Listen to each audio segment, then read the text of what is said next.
What is going on, everyone? This is Russell here. I'm going to be breaking down week 4 of the NFL season for you, geared toward trying to take down the Millionaire Maker tournament on Draftkings.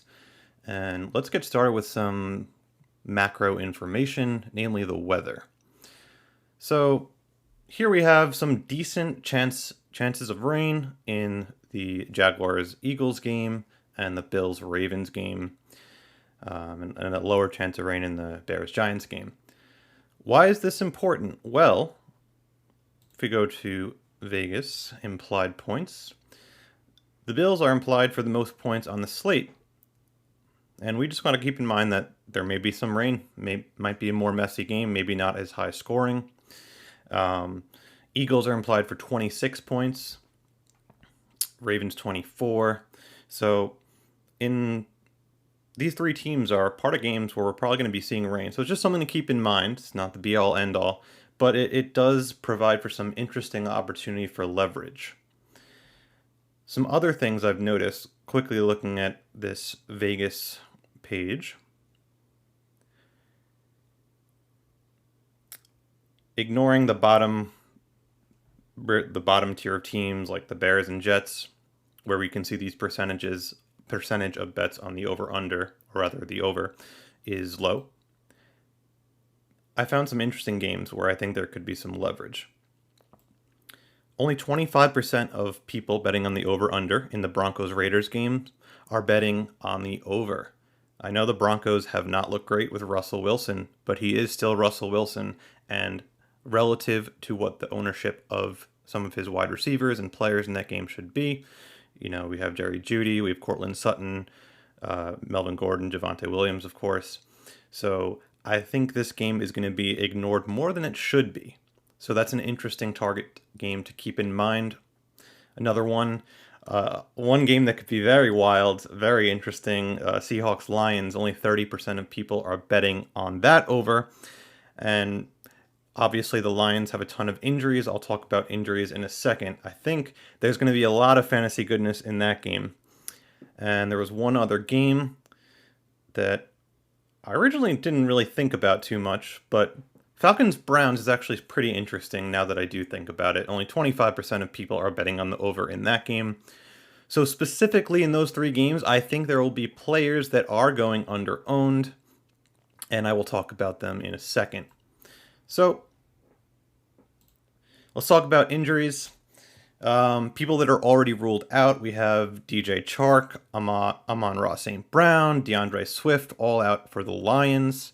So there's going to be some very interesting lineups because you can afford cheap guys like Khalif Raymond for 3,100 or Quintez Cephas for 3,000. Obviously, with Swift out, Jamal Williams is going to be very popular at 6,100. Hawkinson will probably be popular. Some other people that are out, some quarterbacks. Mac Jones is ruled out, so Hoyer will be getting the start there. Jameis Winston is ruled out for the Saints. Some other injuries. Montgomery is out, so Khalil Herbert will obviously be very popular too. Brevin Jordan, tight end for the Texans, is out. Keenan Allen is out, Michael Thomas, and Boston Scott. And some notable questionables are Gabe Davis, CMC, Josh Reynolds, Pharaoh Brown, who normally I wouldn't make note of, but since Brevin Jordan's also ruled out, if Pharaoh Brown doesn't play, we have O.J. Howard pretty much getting all the snaps, which is kind of interesting in a game where they might be trailing. And Jarvis Landry is also questionable. Okay, so there's a lot to break down this week. The first thing that caught my eye was that there's not many attractive quarterbacks that stand out and say, play me, aside from the top tier players like Josh Allen, Lamar Jackson. Let me just sort by price here. Josh Allen, Lamar Jackson, Jalen Hurts. So there's definitely going to be some opportunity for leverage. And let me explain why. Not only because there's only a few quarterbacks that you really feel confident in playing, but it's because of the injuries to namely DeAndre Swift and Jordan Montgomery. If we look at their projected ownership, let me sort by ownership. We have Jamal Williams projected for 36.2% ownership and Khalil Herbert for 25.2. Obviously, with both of the starting running backs on that team, on those teams not playing, it makes sense they're going to be popular. But these are pretty cheap prices for guys that are going to be seeing a lot of usage. So, with saving salary on that, what are people going to do? Oh, well, I don't really feel confident in any of these QBs, so I'm just going to play Josh Allen, who's a beast. And I'm not saying Josh Allen is going to have a bad game. I'm a Ravens fan, and I know how in trouble our secondary is. Trust me. But they're going to be they're not going to be paying up for guys like Jonathan Taylor, under 10% owned projected, CMC around 10%, Derrick Henry 5.4%. Saquon's a bit more popular as he's cheaper and he's looked great. But they're going to take that salary that they're saving at running back and just play Josh Allen, Jalen Hurts, Lamar Jackson. And so let's start by talking about some other quarterbacks that I could see making their way into the winning lineup. Okay. So one thing I look for in general, if we sort by projected points scored, fantasy points scored, we will see their projection, like of what the median outcome is going to be, and then their ceiling. So one thing I look out for is if there's any case in which two adjacent players, for instance, here we have Geno Smith at 5,400 and Marcus Mariota. So Geno Smith is projected for 18.15. Marcus Mariota is projected for 18.02 for their median projections. But if we look at their ceiling projection, notice Mariota is higher than Geno Smith. So whenever I see things like that, not so much at the QB position, more so wide receiver where there's a little more variance, but those are things to look out for if you're using models on Fantasy Labs or whatever website you're looking for.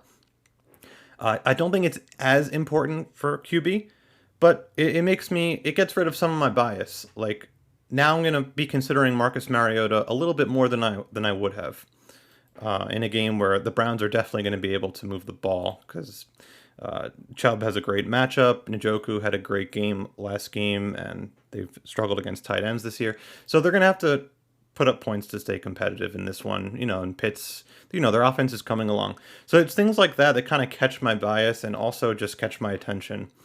Marcus Mariota isn't my favorite GPP play. I don't think you get a ton of leverage, but just wanted to point out things that I look for. Okay, let's talk about guys I actually do like that aren't named Josh Allen, Jalen Hurts, or Lamar Jackson. No surprise, Justin Herbert, he hasn't really popped this year. I know he had, he's struggling with a rib injury, but he's going against the Texans, and it's a great spot for him. So at only 7,100, I think he'll be a little higher owned than 6.6% owned. I'd be surprised if it was that low, but hey, it's a great play if he's under 10% owned and you get that matchup.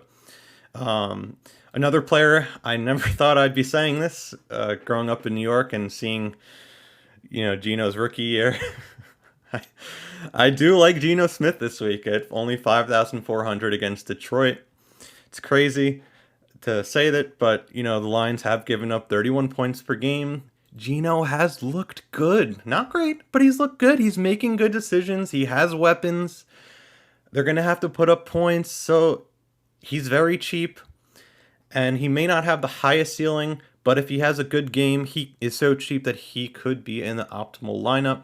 So I don't hate Geno Smith. In fact, I would say that I do like him this week. Definitely a guy that's going to be lower owned with his receivers missing. Jared Goff at 5,900. I think the receivers that step in are capable of filling in. And like I said, I think this game is going to be a little wacky. So I like taking some chances on Goff if you're making a bunch of lineups. Only 3.1% owned.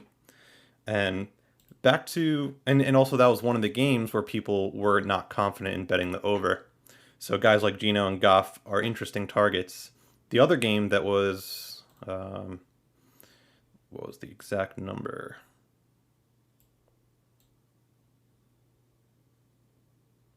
Yeah, only 25% of people are betting the over on the Broncos Raiders. So obviously Russell Wilson has not looked great this year. The whole Broncos team has not really been clicking, but he's still Russell Wilson, and he is projected for under 2% owned. We know when you let Russ cook what he can do. So there could be a lot of leverage playing him in a game where people don't really know what to expect from the over, under. We've seen Russell Wilson go off in the past on a much worse Seattle team, and if he can get things going this week, he could be a really good GPP play. Trevor Lawrence, I know there might be rain in that game, but he's been looking really good. He's only 5,700, only projected for 1% owned. I would imagine it would be a little higher, but in a game against Philly where they're going to have to put up points to stay competitive, like, that's a lot of leverage, especially because he also does get like some cheeky rushing TDs now and then. And, you have guys like Zay Jones stepping up, getting like 10 catches last game. I know the Eagles have Darius Slay, but he'll probably stay on Kirk most of the game, so I'll get to wide receiver eventually, but, I do like Zay Jones quite a bit this week. Another quarterback that you probably wouldn't consider at all, but I kind of like taking a chance on if you're making a bunch of lineups, is Jacoby Brissett. Only 5,500. He's looked good. I know the Browns are a run-first team, but I think he's going to be able to move the ball, and whenever you can move the ball, there's always a chance for the quarterback to put up points. Specifically pairing him with Njoku. The Atlanta corners are actually pretty good, so I don't love playing Amari this week. He's looked great, to be fair, but I would rather play Njoku if you want to pair him with a pass catcher, or if you want to get cheeky, you can pair him with Kareem Hunt. Let's see, anyone else? Like I said, quarterback not a lot jumps out at me this week, but those are my thoughts at quarterback. Now let's go on to running back. This is where the slate's going to be won and lost, because you have so much ownership being soaked up by Jamal Williams and Khalil Herbert that if you go contrarian and it pays off, you're going to be sitting pretty. Or if they do go off in their roles and you went otherwhere, and it could go either way. But obviously, when you're trying to win $1 million out of in a tournament of 235,000 people, you want to try and look at things a little differently. In cash games, yeah, I love Jamal Williams and I love Khalil Herbert. But I think there's better plays in GPPs just because of the ownership that you'll be getting. So the first guy I want to talk about is actually the highest rated guy in my model, is Austin Eckler. I know he hasn't been getting the usage we've seen in the past in the Chargers' attempt to keep him fresh the whole year, but they recently said they want to get him more involved. He's projected for under 10% ownership in a game against Houston, where they're so far allowing 6.6 points on average more than expected to opposing fantasy running backs. I love pairing Eckler with Herbert and maybe even Mike Williams if you want to do a little game stack there. So Eckler is one of my favorite running back GPP plays of the week. Let's sort by price. Another guy I do like this week, CMC. I know he's banged up, but whenever you can get him for around 10%, he's projected for 10.6%. Whenever you can get him around that ownership, we know what he can do. He's definitely worth playing in a few lineups. Jonathan Taylor, obviously, we know what he can do, and he's also projected for around 10% ownership. Reason being, because there's cheap options in Herbert and Jamal Williams that are projected for similar production. So these guys are going to be going under owned. So that's definitely a strategy to consider, paying up at both running backs and then going cheaper in your other skill positions. All right. Nick Chubb, I also like. It only projected only around 5% ownership. He's in an awkward price range, price between the chalk and the studs, the super studs like Saquon, CMC, Taylor. And he's always kind of a little overlooked on DraftKings just because he doesn't get a ton of catches in the PPR format. But I think they're going to be able to move the ball, and he can always have multi-TD games. So I do like Chubb. Score Darrell Patterson was a guy that I was playing before, or I picked him up last year before it was cool. Um, Interesting, not an ideal matchup this week, but like I said, people are not sure on what to do with betting the over-under on that game, and Atlanta's going to have to figure a way to keep this close. His usage, when I know he's questionable, but I think he's going to play. His usage has been insane when he is healthy, and he's only projected for 3.6% owned. So fire up some Score Darrell. Another guy, probably should have mentioned him first, Javonte Williams. I know the timeshare at running back with Melvin's never ideal, but like I said, this is another game where people are not betting the over, or, an unproportionate amount that should be betting the over aren't. So I do like Denver players just in general to be under-owned, and Javonte is probably one of them. I know he can be very efficient with his touches, so I think if you read his little DraftKings excerpt, it says, he has a high floor, low ceiling. So they literally say he has a low ceiling in his description. And while generally that is true, we've seen players in the past with less touches, kind of pop off like J.K. Dobbins when he was healthy. So you're going to be getting him in an ownership discount. So it's not the craziest play. It never feels great with Melvin healthy, but I think if you're making a bunch of lineups, you do want to consider him in that game. I probably do like the wide receivers more, but don't overlook Javonte Williams. James Robinson is projected for 1% owned, and the dude has been killing it since coming off an Achilles. I did not expect this. I personally was aboard the Travis Etienne hype train, and I was wrong. It remains to be seen, because he could develop into something very nice, but I did not expect James Robinson to be this good. It's not the best matchup, but at 1% ownership, that's pretty wild. Other players I like. If you want to get a little cute with Hoyer starting for the Pats, if you think Green Bay defense at home just dominates, Dillon could get some extra touches. I know he's not super involved in the passing game. Not my favorite GPP play, but definitely wanted to mention him. Singletary had a lot of targets last week. Don't like him as much this week against Baltimore, as I think they won't need to target Singletary to move the ball, unfortunately, for my Ravens.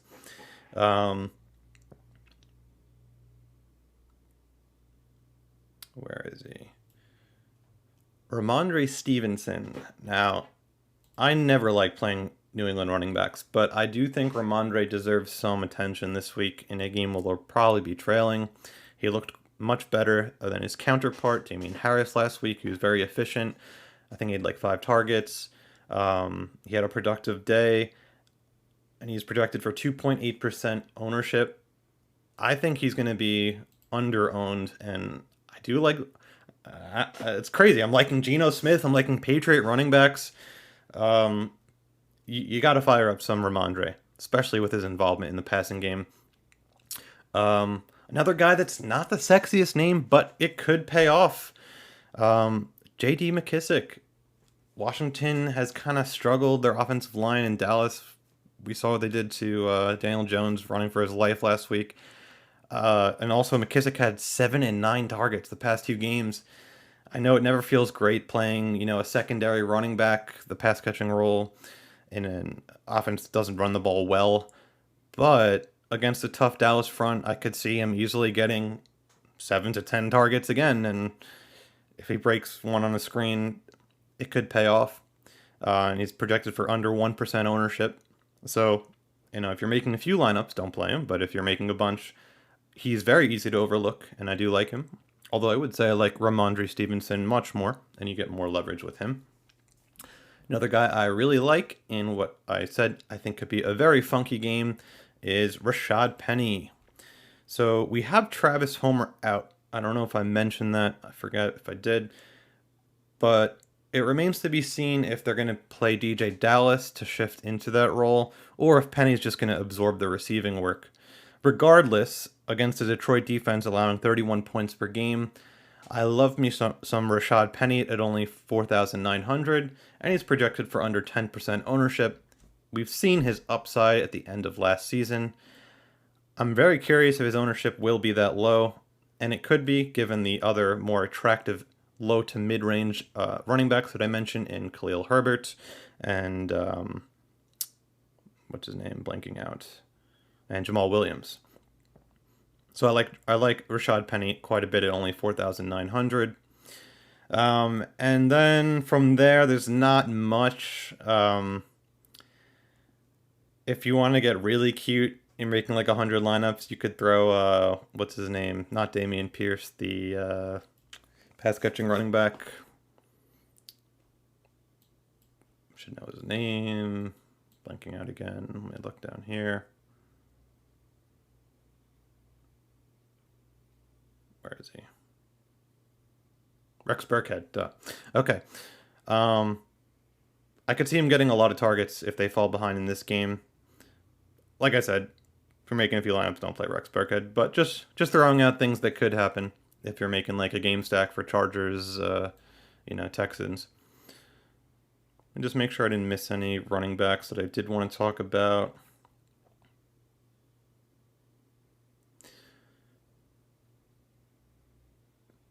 Yep, I think that's it. All right, let's move on to wide receiver. No surprise, we have Diggs projected to score the most points against the Ravens. Yeah, I mean, you definitely need some Diggs exposure. You can't fade him. But I think there's a bunch of other interesting pass catchers on the Bills. I think Gabe Davis is playing. I don't know how healthy he is, but if he improved from last week and it looks a little better, I do like Gabe Davis. Let's see what his projected ownership is. He's only 6.6 projected ownership, so you could get him at an ownership discount. What could be a very high scoring game. I think Michael Pittman Jr. will go overlooked this week. Only 3.5% project ownership. A lot of leverage there. AJ Brown, with Devonta Smith going off last week, I do like AJ Brown as well, although his ownership is probably fair. Another guy that I think will go even more overlooked than Pittman is Terry McLaurin, and he's projected for under 2% ownership. He's slowly, they don't have the updated. He's slowly been improving each game. I think he topped 100 yards for the first time last game. We know what his upside is, and I just think that ownership is too low.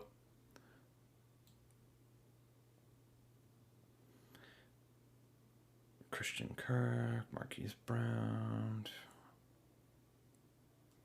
Oh yeah, with Marquise Brown maybe not playing, you could take a chance on Rondale Moore. If he plays, I think he's expected back this week from a hamstring injury.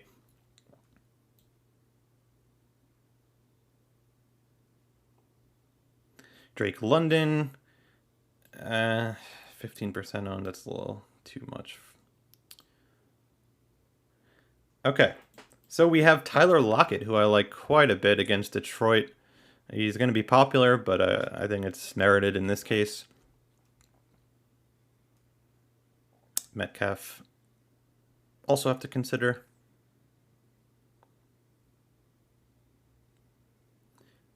Other tournament plays I like. My boy Isaiah Mckenzie at 5,100, especially if Gabe Davis is still banged up. Mckenzie had a great week last week. Joshua Palmer, drawing around, 9-8 targets the past couple games, so he's cheap and has a good matchup. What is Mike Williams' projected ownership?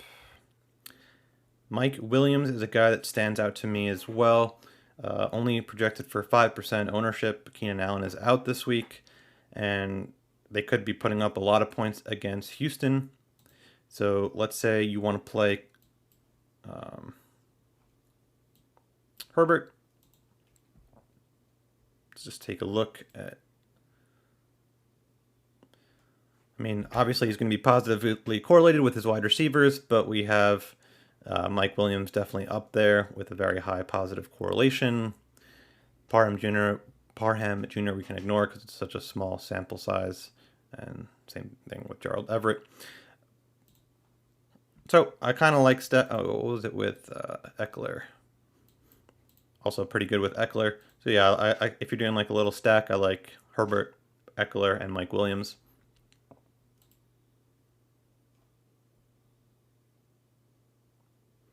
Now,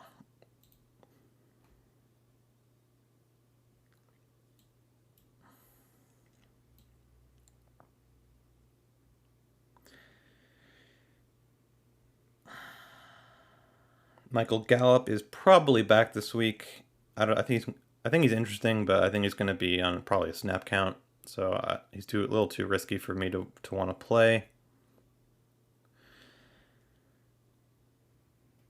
Matt Collins is projected for 19% ownership. I know he had a big week last week and a decent week the week before, but that production is not sustainable.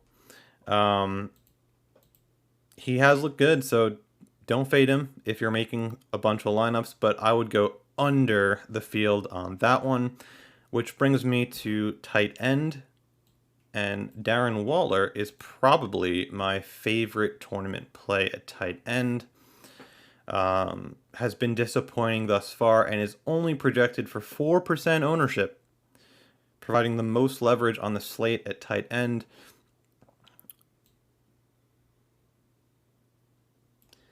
And obviously, if people are paying up at tight end, they're going to be paying up for Andrews because he's been so consistent and he's drawn a ton of targets thus far.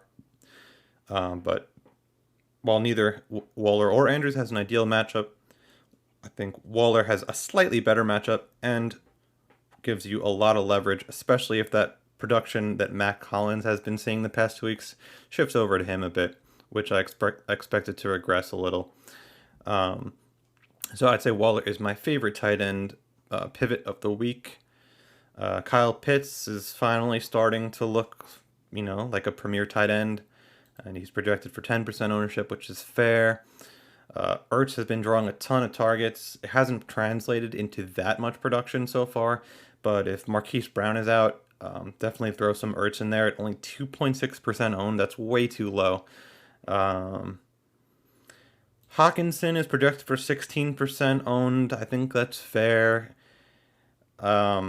I've never been on the Hawkinson hype train, but with all the skill players out this week, you definitely need some Hawkinson if you're making a bunch of lineups. Dawson Knox, I like. He's had a slow start to the year. He's been banged up.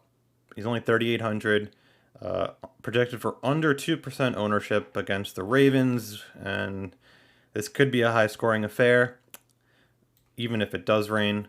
So I think if you're playing Josh Allen at quarterback, which a lot of people are, instead of maybe playing Diggs, you could play Knox, and let's see. The two most positively correlated players with Josh Allen are Gabe Davis and Dawson Knox. So if you want to go with a popular quarterback but turn that lineup into something a bit more spicy, you could play Dawson Knox and Gabe Davis. Maybe Diggs draws doubles all game. I don't think it'll matter too much because he's just so good. But I've seen a game, I think it was last year against the Dolphins or the year before, I forget, where that strategy actually did pay off. Love me some David Njoku. Finally broke out last week. I liked him a lot in fantasy drafts this year. I was a little worried the first few weeks, but he finally came through. And like I said, I think Atlanta corners are pretty good. And I think he is the second best. Let's see. Yep. The Falcons allow 4.6 fantasy points more than expected on average through the first 4 games of the year. Small sample size, but I do like him. He's a good matchup. He's also very cheap.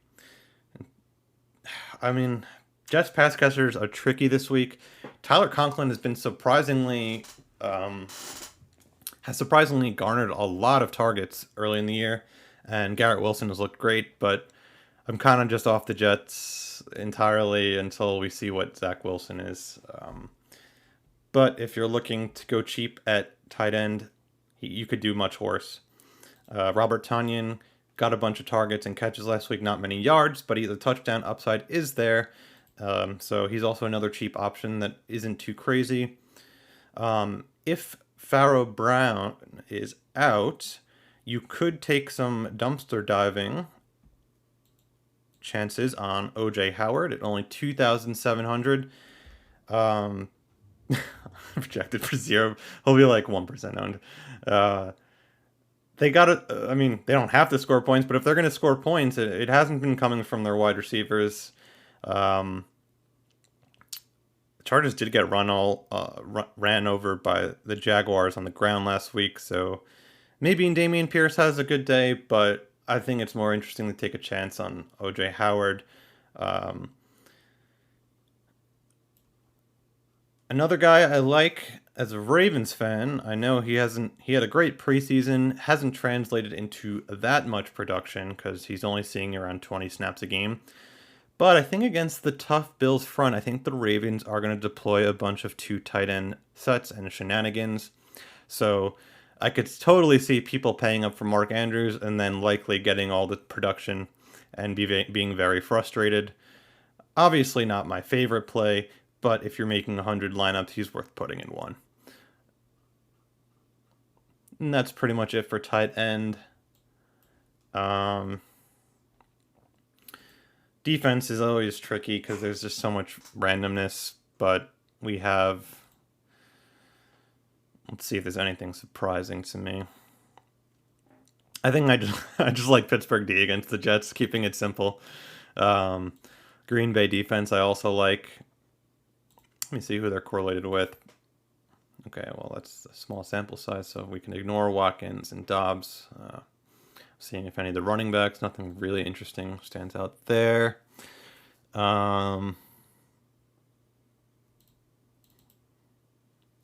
Dallas defense against Washington, I do like. They're going to be all over Wentz, and which is another reason, I like McKissick for the short passing game. But you gotta, you can do all the research you want for defense. I mean, I guess you could say that about any position, but it's tricky because there's just so many, random pick sixes and stuff, fumble. Like, it's very hard to predict. Let me just see if there's anything else I want to talk about.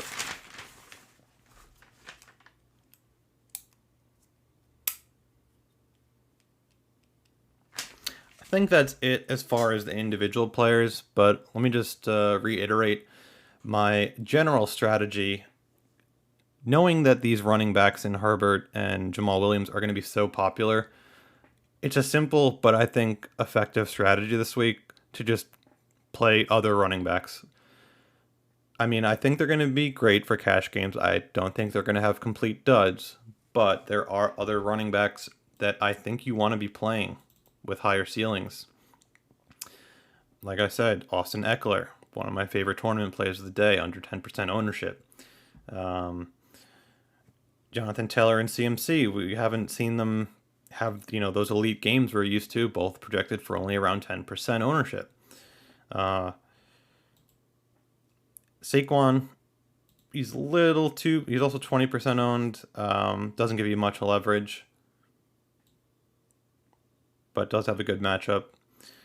Score Darrell Patterson in a game where it could get a little funky against the Browns. I like him thrown in some lineups. And of course, I do like Herbert and Jamal Williams.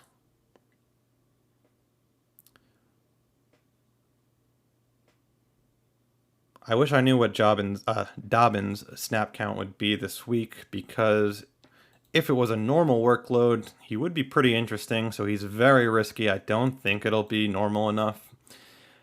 but he's one of those players that can be extraordinarily efficient with his touches.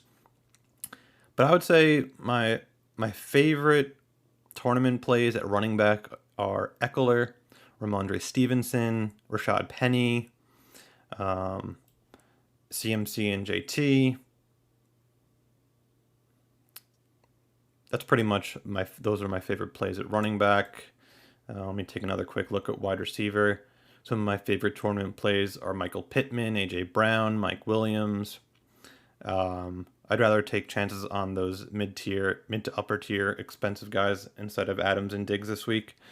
But like I said, if you're making a bunch of lineups, you can't entirely fade Diggs or Adams.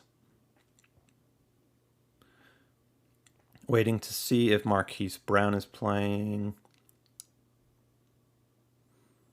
Another guy that I think will go overlooked. I don't think he'll be this high owned, 14.5%. I do like CeeDee Lamb this week. He dropped a wide open, like 40-yard touchdown the other week, and Cooper Rush has looked pretty good.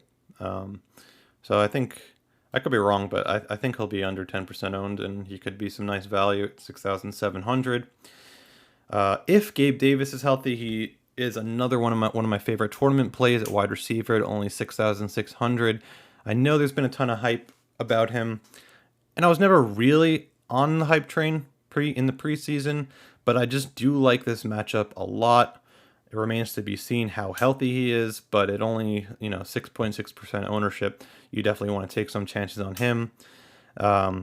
Scary Terry, he's looked better and better each week. I know Washington has their fair share of problems up front, but he provides a ton of leverage. I do like Cortland Sutton. Let me see what Judy's ownership is looking like. Judy's an interesting tournament played, only 5% owned. And, as I've mentioned, I think the over could be a little bit more likely than the bettors think. So, pairing Russell Wilson with Judy or maybe even Sutton, if you want to get a little crazy, could be a very interesting strategy.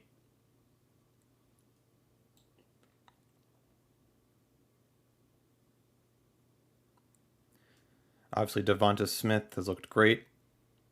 Curious what his ownership will be. He's projected for 7.6%. It's probably fair.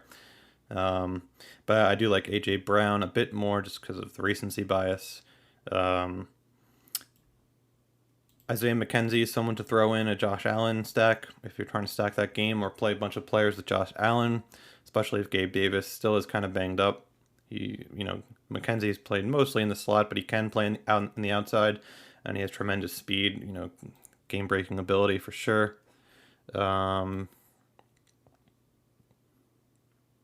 If he plays, I think Josh Reynolds will be more popular than 4.9% owned. But if he's not, I think that's a tremendous value if he's healthy. Because, not only is Goff familiar with Reynolds from his days on the Rams, but Reynolds has looked good in his limited time on the field this year. So if you're making a wild, wacky Seahawks-Lions stack, if Reynolds is playing, throw him in there. Absolutely. Zay Jones is questionable. I like him if he plays. If not, I like Marvin Jones, who he's always maddeningly tough to predict. But with Darius Slay probably spending most of his time on Kirk, if Zay is out, Marvin could just have one of his random blow-up games. So I do like Marvin only if Zay is out.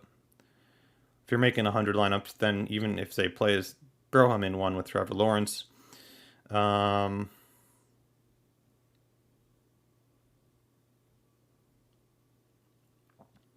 Obviously, be a little careful with Matt Collins. He could provide value, but he's going to be popular.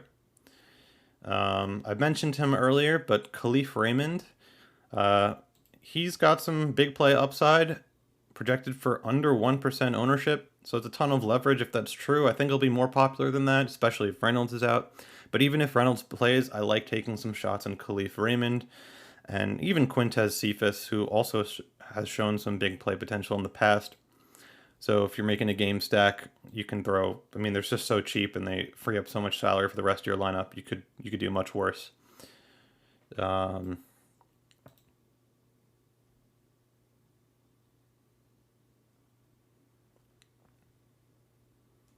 And just to summarize again, at tight end, Waller's my favorite play. Other interesting options, Njoku, Knox, O.J. Howard if Howard Brown is ruled out. Ertz if Marquise, Ertz, yeah, either way, if whether Marquise Brown plays or not my favorite, but Kyle Pitts. I'm definitely going a bit lighter than the field on Andrews this week. His price is just a little too much and the matchup's not great, so that would be my advice, a tight end, to take a chance on someone like Waller, or pay down for someone like Njoku or Knox or O.J. Howard. And yeah, those are my thoughts on the slate. Good luck, everyone. If you made it this far in the video, thanks for watching, and let's get it. Also, to my TikTok, if you want to check out the full in-depth breakdown, you can head over to my YouTube at Russell Gambardella, and you can see some cool things I talk about there. Thanks for watching.